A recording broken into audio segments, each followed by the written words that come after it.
Laura, you're an MTV presenter. You've done ITV2's Get Me Out of Here Now. You've also done Beat TV. You've had your own clothing range. And this all began from an MTV competition back in 2008. What was it that made you want to enter that competition and become a presenter? It's strange when you say that because I kind of forget that's how I kind of got into this. Yeah. And suddenly 4 years has passed and I've done all these different things and it's like, oh, okay, wow, that's been pretty good. I studied journalism back in Ireland and I was in my final year. And you get to that stage where, university years are great fun and 4 years are great fun and then suddenly you're near the end and it's like, okay, I need a job now. So I've always loved just the whole media world, be it radio or print. TV was probably my preference. So I was in my final year and one night I just saw that MTV were running a competition called Pick Me MTV.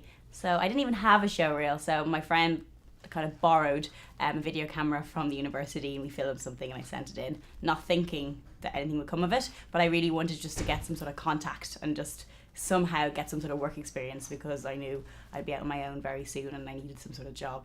So how has your life changed over the last 4 years since winning that competition?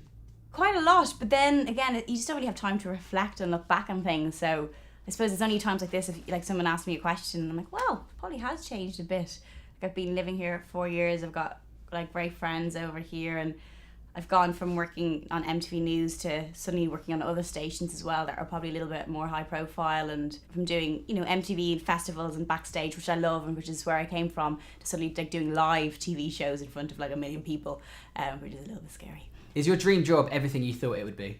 Oh, it's the dream. Well, yeah, I love it. It's brilliant. It's not as glamorous though. Everyone thinks it's really glamorous and it's not, because a lot of the time you're running around or you could be waiting hours for, big celebrities to do an interview or, it's not as glamorous. That's the one thing, but it's very fun. So you've presented a lot of live TV. You've done ITV2's I'm a Celebrity, Get Me Out of Here Now. You've done The Brits with Keith Lemon, which was a scream to watch. And you've done Beat TV as well more recently. How do you find live TV? Have you got any cringe moments that you can share with us? Oh, where do I even begin? But that's the joy of live TV. Personally, as a viewer, I love watching live TV and I love when people screw up and seeing how they cope in that situation. So even with the Brits, a lot of our celebrities, as the night was going on, maybe had 1 or 2 drinks and trying to keeping that under control, and people walking into shot and coming over and talking to you when you're in the middle of a live link, and maybe your co-presenter going AWOL for a while. So there's loads of crazy things. And I've done things in pre-records that I've completely messed up, but my producer thinks it's so brilliant that they keep it. I remember interviewing Take That and I couldn't say the word successful. I kept saying successful over and over again. I just couldn't say the words and they were just laughing and I was like, we'll cut that out, won't we? And they're like, yeah, sure. No, they use that. Straight in. So you've interviewed the likes of One Direction, Rizzle Kicks, Noel Gallagher, also Rihanna as well. Who's been your favourite person and your funniest person to sit and have a chat with? It kind of depends as well. I'm a fan of certain people as well. I love Dave Grohl from Foo Fighters. So when I met him, that was kind of a personal oh my God, I love you moment.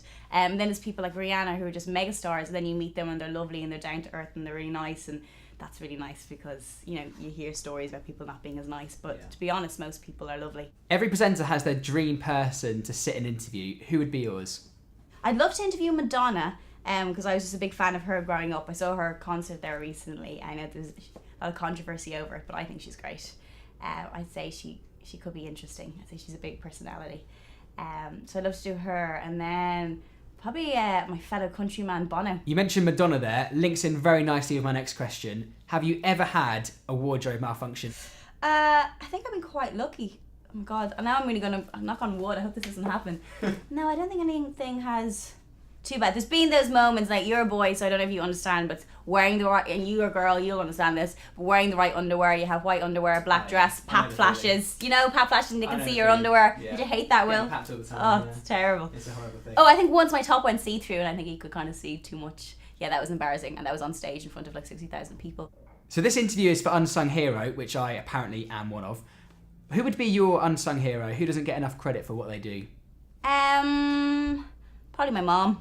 It's just the everyday people that the mummies who make our breakfast and put us through college and university, and I come from a background where none of my friends worked in TV. All my friends have real jobs, they're doctors and they're proper.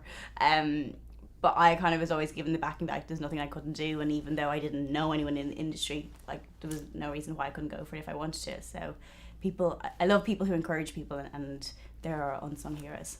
So looking forward to the future, where would you love to see yourself in a few years' time? Are there any dream shows you'd love to present on? Oh my God, I don't know, because TV is evolving so quickly. Like there are shows on TV now that 10 years ago didn't exist. And I definitely think like online and like with BTV, a show I'm working on at the moment, that's international. It's going out in 40 countries, and there's not many shows that happen like that. And that would never have happened a few years ago unless it was the Eurovision or something. But yeah, so I just think kind of TV is evolving, and it's a very exciting time to be involved in this industry. So I don't even know what I want to do in a few years' time, because what I want to do mightn't exist at the moment. But I just definitely want to keep challenging myself and having fun what I do.